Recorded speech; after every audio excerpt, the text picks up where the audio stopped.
चलिए, तो हम लोग क्या डिस्कस कर रहे थे? सामान्य हिंदी वाला पार्ट आपका चल रहा था।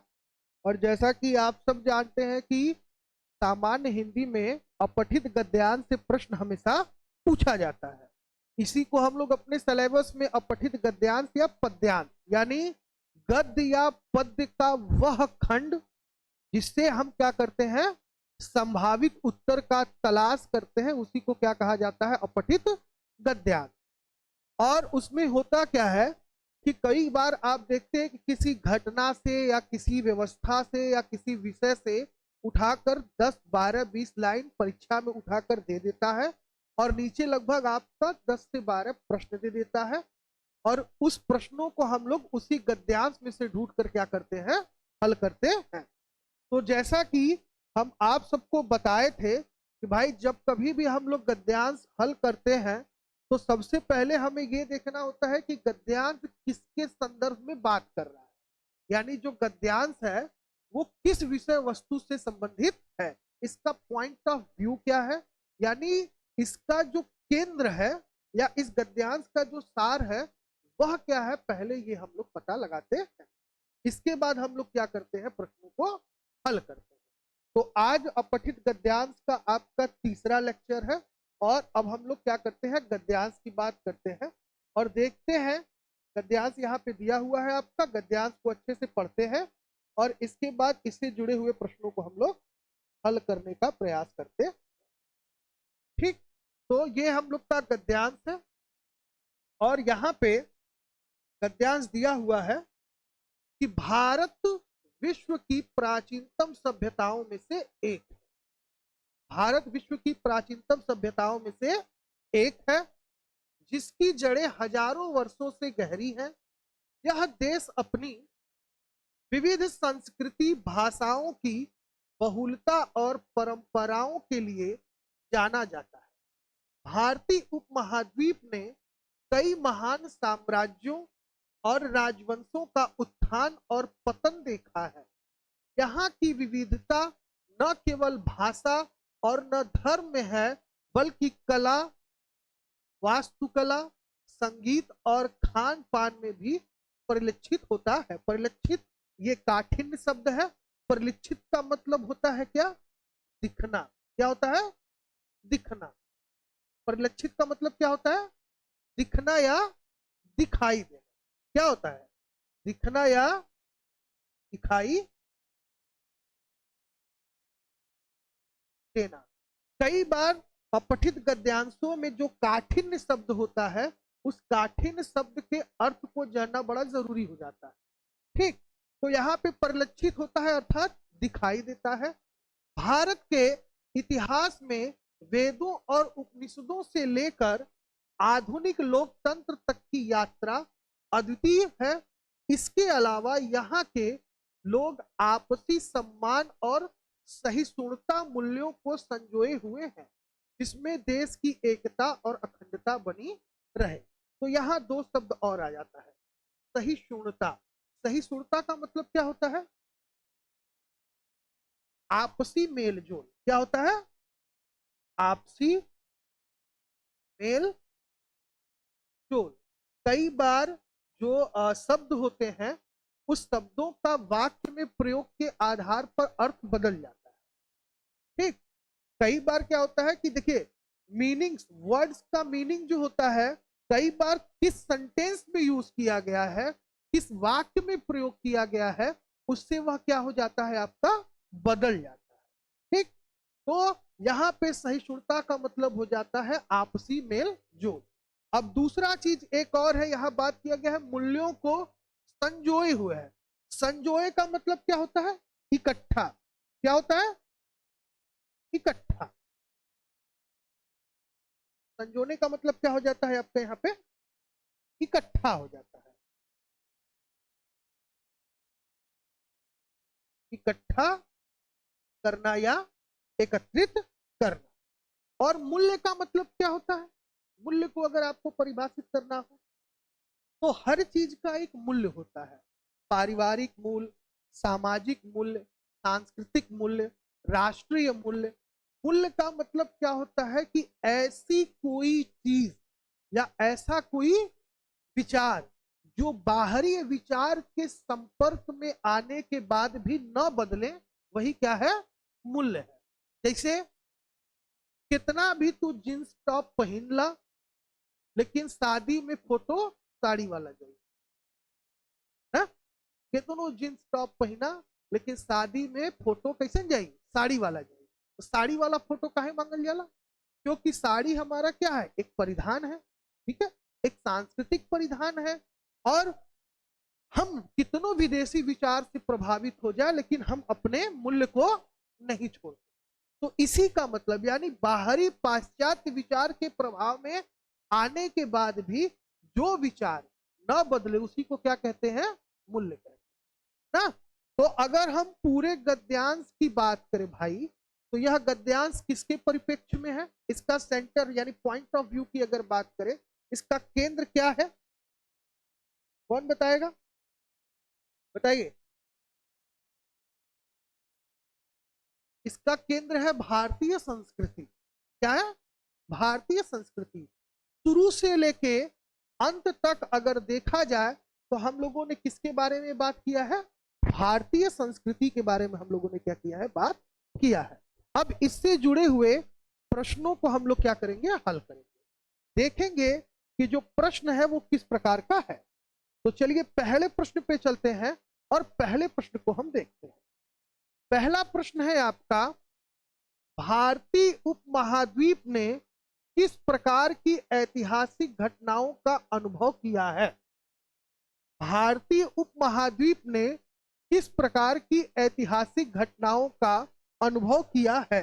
पहला ऑप्शन है केवल धार्मिक सुधार, दूसरा है कई साम्राज्यों और राजवंशों का उत्थान और पतन, तीसरा है केवल राजनीतिक अस्थिरता, और चौथा है केवल आर्थिक उत्थान।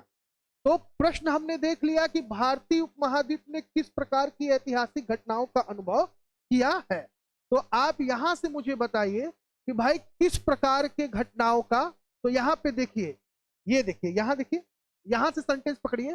भारतीय उपमहाद्वीप ने कई महान साम्राज्यों और राजवंशों का उत्थान और पतन देखा है। मिला? क्या मिला? पहले प्रश्न को अगर देखा जाए, ये क्या दिया है? भारतीय उपमहाद्वीप ने कई महान साम्राज्यों और राजवंशों का उत्थान और पतन देखा है। तो यहां आते हैं, हम अपने प्रश्न पे आते हैं। भारतीय उपमहाद्वीप ने किस प्रकार की ऐतिहासिक घटनाओं का अनुभव किया? तो यहां पे आपका ऑप्शन नंबर बी, कई साम्राज्यों और राजवंशों का उत्थान और पतन। ठीक, समझ में आ गया? अब आइए दूसरे प्रश्न पर बढ़ते हैं और दूसरा प्रश्न देखते हैं। गद्यांश के अनुसार भारत की विविधता किन पहलुओं से परिलक्षित होती है? बताएं।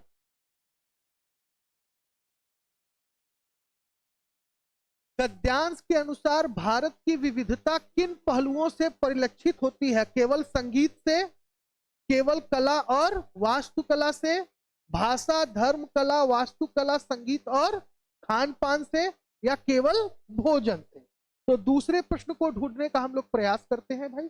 आइए दूसरा प्रश्न हम लोग देखते हैं, आप ढूंढते हैं।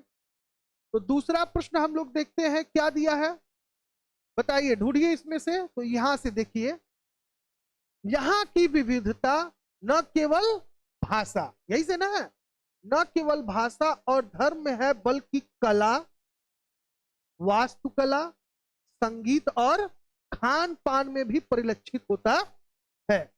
तो गद्यांश क्या है? यहां से हम लोग देखते हैं, यहां से इसको हम लोग पूरा सेंटेंस पढ़ते हैं। सेंटेंस नंबर आपके दूसरे प्रश्न का उत्तर जो है, यहां से ढूंढने का प्रयास करते हैं। और यहां दिया गया है कि यहां की विविधता न केवल भाषा और धर्म में है, बल्कि कला, वास्तुकला, संगीत और खान पान में भी परिलक्षित होता है। तो दूसरा प्रश्न हम लोग यहां से देखते हैं। दूसरा प्रश्न हमसे यही पूछ ही रहा था कि भाई कहां से परिलक्षित होता है, यही से पूछ रहे हैं कहां से परिलक्षित होता है। तो भाषा, धर्म, कला, वास्तुकला, संगीत और खान पान। तो ऑप्शन नंबर सी हमारा क्या हो जाएगा? सही उत्तर हो जाएगा। थोड़ा आसान लग रहा है इसको ढूंढना, अब समझ में आ रहा है? चलिए आगे चलते हैं और प्रश्न संख्या 3 को देखते हैं। भारतीय सभ्यता की प्राचीनता किससे सिद्ध होती है? भारतीय सभ्यता की प्राचीनता किससे सिद्ध होती है? अब यहां पे आते हैं हम लोग और देखते हैं भाई, यहां गद्यांश से हम लोग उत्तर ढूंढते हैं। प्रश्न है कि भारतीय सभ्यता की प्राचीनता किससे सिद्ध होती है? तो यहां पे अगर हम लोग देखें तो यहां पे दिया गया है भारत के इतिहास में, देखिए यहां से सेंटेंस पकड़िए, भारत के इतिहास में वेदों और उपनिषदों से लेकर आधुनिक लोकतंत्र की यात्रा अद्वितीय है। ठीक, तो भाई यहां पे क्या पूछ रहा है, प्रश्न क्या था, किससे परिलक्षित होती है? पूछा था कि भारतीय सभ्यता किससे परिलक्षित होती है, तो हमें लग रहा है वेदों और उपनिषदों से। किससे? वेदों और उपनिषदों से। अब आते हैं हम लोग प्रश्न में, देखते हैं यहां पे प्रश्न संख्या 3 है, यही ना है, भारतीय सभ्यता की प्राचीनता किससे सिद्ध होती है? तो आधुनिक युग की घटनाओं से नहीं, तो ये तो होगा नहीं भाई, वेदों और उपनिषदों से, सही है। केवल प्राचीन युद्धों से वर्णन नहीं है, पश्चिम सभ्यताओं के प्रभाव से बिल्कुल नहीं है। तो हमारा राइट आंसर क्या हो जाएगा? बी हो जाएगा। समझ में आ रहा है? चलिए अगले प्रश्न की तरफ चलते हैं और अगला प्रश्न देखते हैं। भारत की एकता और अखंडता का प्रमुख आधार क्या है? आर्थिक प्रगति, सांस्कृतिक विविधता, आपसी सम्मान और सहिष्णुता या विदेशी व्यापार? बताइए सब लोग। भारतीय एकता और अखंडता का प्रमुख आधार क्या है? ढूंढने का प्रयास करते हैं हम अपने गद्यांश से। तो यहां पर दिया है कि देखिए, यहां से सेंटेंस पकड़िएगा कि यहां के लोग आपसी सम्मान और सहिष्णुता के मूल्यों को संजोए हुए हैं, जिससे देश की एकता और अखंडता क्या है? बढ़ती है। यहां के लोग क्या किए हैं?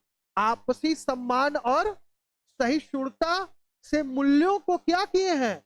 संजोए हुए हैं, जिससे देश की एकता और अखंडता क्या रहता है? बना रहता है। ठीक, तो प्रश्न संख्या आपका कौन सा था भाई? 3 था कि 4 था? प्रश्न संख्या 4 को देखते हैं कि भारत की एकता और अखंडता का प्रमुख आधार क्या है? तो क्या हो जाएगा? आपसी सम्मान और सहिष्णुता। सही है कि नहीं? क्योंकि भाई आर्थिक प्रगति का वर्णन कहीं किया नहीं गया है, सांस्कृतिक विविधता का कहीं वर्णन किया नहीं गया है, विदेशी व्यापार का कहीं वर्णन किया नहीं गया है। वर्णन है तो आपसी सम्मान और सहिष्णुता का ना। अब क्या है, प्रश्न संख्या 5 देखते हैं। प्रश्न संख्या 5, गद्यांश के अनुसार भारत किसके लिए प्रसिद्ध है? गद्यांश के अनुसार भारत किसके लिए प्रसिद्ध है? केवल आधुनिक प्रौद्योगिकी के लिए, आपसी सांस्कृतिक विविधता और परंपरा के लिए, केवल सैन्य शक्ति के लिए, केवल राजनीतिक गतिविधि के लिए? तो आज चलते हैं गद्यांश पे, चलते हैं गद्यांश के बारे में देखते हैं। क्या है? विश्व की प्राचीनतम सभ्यताओं में से एक है, जिसकी जड़ें हजारों वर्ष गहरी। यह देश अपनी विविध सांस्कृतिक भाषाओं की बहुलता और परंपरा के लिए जाना जाता है। भारतीय उपमहाद्वीप ने कई महान साम्राज्य और राजवंशों का उत्थान और पतन देखा है। यहाँ की विविधता केवल भाषा और धर्म नहीं है, बल्कि कला, वास्तुकला ये है। तो क्या होगा इसका आंसर?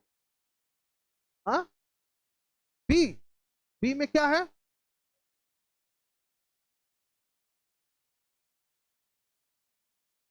सांस्कृतिक विविधता ना, यही ना होगा? पांचवा, सॉरी पांचवा। गद्यांश के अनुसार भारत किसके लिए प्रसिद्ध है? तो अपनी सांस्कृतिक विविधता और परंपरा के लिए। केवल आधुनिक प्रौद्योगिकी का वर्णन नहीं है, केवल सैन्य शक्ति का वर्णन नहीं है, केवल राजनीतिक गतिविधियों का वर्णन नहीं है। तो यहाँ पे हम लोग का सही क्या हो जाएगा? अपनी सांस्कृतिक विविधता और परंपरा के लिए। ठीक, तो ये भी हम लोग का क्या हो गया? क्लियर हो गया। प्रश्न संख्या 6 को देखते हैं, क्या कह रहा है? भारत की सांस्कृतिक विविधता में कौन से तत्व शामिल है? भारत की सांस्कृतिक विविधता में कौन से तत्व शामिल हैं? केवल धार्मिक प्रथाएं, कला और वास्तुकला केवल भाषाई विविधता या उपरोक्त सही? कभी है? आइए ढूंढते हैं, देखते हैं अभी पढ़ते हैं। क्या दिया है यहां पढ़ते हैं, यहाँ की विविधता केवल भाषा और धर्म नहीं है बल्कि कला, वास्तुकला, संगीत और खान पान में परिलक्षित होता है। यही ना है? भारतीय उपमहाद्वीप में कई महान साम्राज्यों और राजवंशों का उत्थान और पतन देखा है। यहाँ की विविधता न केवल भाषा और धर्म में है बल्कि कला, वास्तुकला, संगीत और खान पान में भी परिलक्षित है। इतिहास, वेदों और उपनिषदों से लेकर आधुनिक लोकतंत्र की यात्रा आती है। इसके अलावा यहाँ के लोग आपसी सम्मान और सहिष्णुता के मूल्यों को संजोए हुए हैं। क्या कह रहा है? केवल धार्मिक प्रथाएं भारत की सांस्कृतिक विविधता में कौन से तत्व शामिल है? तो केवल इसमें कौन सा है? कला और वास्तुकला। मेरे हिसाब से आप देखिए, खोजिए।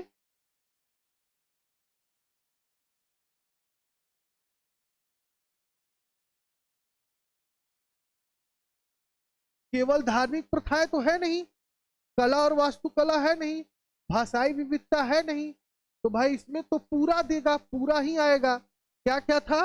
वास्तुकला, कला और भाषा और खान पान, ये सब था। ठीक, तो इसमें उपरोक्त सही ही रहेगा, यही सही होगा, क्योंकि केवल धार्मिक प्रथाएं है नहीं इसमें शामिल। ठीक है, कला और वास्तुकला भी शामिल है और भाषाई विविधता भी शामिल है, तो उपरोक्त सभी ही यही पे आपका ये क्या होगा? सही होगा। गद्यांश के अनुसार भारतीय सभ्यता की यात्रा किस तक पहुंची है? वो आप उस पे भेज दीजिए, पढ़ा ऐप पे भेज दीजिए, वहां से गद्यांश देखते रहेंगे लोग, वहां सेंड कर दीजिए। गद्यांश देखते रहेंगे तो आंसर देने में थोड़ा आराम रहेगा। पढ़ा ऐप पे गद्यांश भेज दीजिए। गद्यांश के अनुसार भारतीय सभ्यता की यात्रा किस तक पहुंची है? औद्योगिक युग तक, आधुनिक लोकतंत्र, केवल प्राचीन समय तक, वैज्ञानिक? तो हमें लग रहा है आधुनिक लोकतंत्र। यही बात हुआ था, यही हम लोग किए थे, भेज दिए। देख लीजिए, आप लोग के पास भी पहुंच गया होगा ग्रुप पे। आपका जो टेलीग्राम चैनल है पढ़ा ऐप, उस पे आपका पीडीएफ पहुंच गया होगा। वहां से गद्यांश पढ़कर उत्तर देने में आपको आसानी होगी। ठीक, तो इसका क्या होगा बताइए? इसका आंसर, गद्यांश के अनुसार भारतीय सभ्यता की यात्रा कहां तक पहुंची? अब देख देख के फट फट बताइएगा, कहां तक पहुंची? आधुनिक लोकतंत्र तक। बताइए, सब लोग बोलिए हाँ या ना। ठीक है, आगे चलते हैं। प्रश्न संख्या 8 को देखते हैं, क्या है आंसर? अब आप ही बताइए गद्यांश को पढ़कर। भारतीय इतिहास में किस प्रकार के ग्रंथ महत्वपूर्ण माने जाते हैं? वेद और उपनिषद। वेद और उपनिषद, क्योंकि यहाँ पे दिया गया है, हम पूरे गद्यांश को जब पढ़ते हैं तो उसमें ये दिया गया है कि भाई भारतीय इतिहास की प्राचीनता वेद और उपनिषद काल से ही क्या कर रहा है? चल रहा है। तो यहाँ पे केवल वैज्ञानिक ग्रंथ की बात की ही नहीं गई है, पश्चिमी साहित्य की बात हुई ही नहीं है, केवल धार्मिक आख्यान की बात हुआ ही नहीं है। हमारे गद्यांश में वेद और उपनिषद ही क्या किया गया है? लिखा गया है। तो हमारा आंसर क्या हो जाएगा? वेद और उपनिषद। ठीक, चलिए आगे चलते हैं और प्रश्न संख्या 9 को देखते हैं। सॉरी,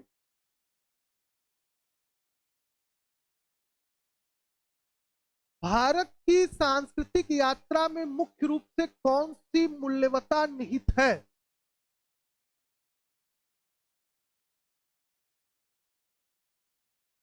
तकनीकी विकास, इसकी तो बात ही नहीं की गई है भाई। तकनीकी विकास की तो बात ही नहीं हुई है, युद्ध की कला का बात ही नहीं है, व्यापारिक कौशल का बात ही नहीं है। संपूर्ण गद्यांश संस्कृति से संबंधित है, यानी सहिष्णुता और आपसी सम्मान। सहिष्णुता और आपसी सम्मान। एक और गद्यांश भेज दीजिए, तैयार है? नहीं है तो रहने दीजिए, नहीं है तो रहने दीजिए गौतम। एक आज प्रैक्टिस कराते हैं, फिर कल एक करा दिया जाएगा। हाँ? अब क्या है? गद्यांश के अनुसार भारत का कौन सा पहलू इसे विश्व में अद्वितीय बनाता है? गद्यांश के अनुसार भारत का कौन सा पहलू इसे विश्व में अद्वितीय बनाता है? साम्राज्य की शक्ति, सांस्कृतिक और ऐतिहासिक विविधता, वैज्ञानिक खोज या राजनीतिक दबदबा। साम्राज्य की शक्ति का वर्णन ही नहीं है, राजनीतिक दबदबा कहीं वर्णन नहीं है, वैज्ञानिक खोज है ये नहीं है, तो सांस्कृतिक और ऐतिहासिक विविधता ये हमारा क्या हो जाएगा, राइट आंसर हो जाएगा। जो लोग लाइव क्लास देखते हैं या वीडियो देखते हैं वो क्या किया करे कि जब गद्यांश हमने जब शो करते हैं तो उसी समय गद्यांश का स्क्रीनशॉट ले लिया करिए। उसके बाद जब प्रश्न पूछा जाता है या प्रश्न की जब चर्चा की जाती है तो आप क्या करिए कि जो स्क्रीनशॉट लिए हैं गद्यांश का, उस गद्यांश को पढ़कर आंसर देने का प्रयास किया करें। ये एक तरीके से इजी तरीका है। और जो लोग ऑफलाइन क्लास कर रहे हैं उनको टेलीग्राम ग्रुप है आपका चैनल, और ऑनलाइन वाले भी आप क्या कर सकते हैं, टेलीग्राम चैनल आपका पढ़ा ऐप के नाम से है, वहां से ज्वाइन कर लेंगे तो वहां पे ये चीजें आपको पीडीएफ वे में भी क्या हो जाएंगी, मिल जाएंगी। ठीक, तो आज हम लोग क्या किए, इस गद्यांश पे विधिवत चर्चा हम लोग कर लिए ना, और एक दो और गद्यांश पे हम लोग चर्चा करेंगे। उसके बाद हम आपसे टेस्ट लेंगे, प्रैक्टिस करवाएंगे, ताकि आपका गद्यांश का कोई प्रश्न जो जीडी में या फिर आपके यूपीपी में या किसी भी भाषा की परीक्षा, यानी कोई भी जब परीक्षा आयोग का देते हैं, किसी भी आयोग का, चाहे वो राज्य स्टेट लेवल पे हो या चाहे सेंट्रल लेवल पे हो, अगर उसमें से आपसे पैसे से रिलेटेड प्रश्न आता है तो आप उसको क्या करें, अच्छे से करें। इसके बाद हम लोग व्याकरण वाले पोर्शन को क्या करेंगे, आरंभ करेंगे। ठीक, तो यहां तक बात समझ में आई। चलिए, तो अगले लेक्चर में हम फिर एक नए गद्यांश के साथ आपके साथ मिलेंगे। जय हिंद, जय भारत।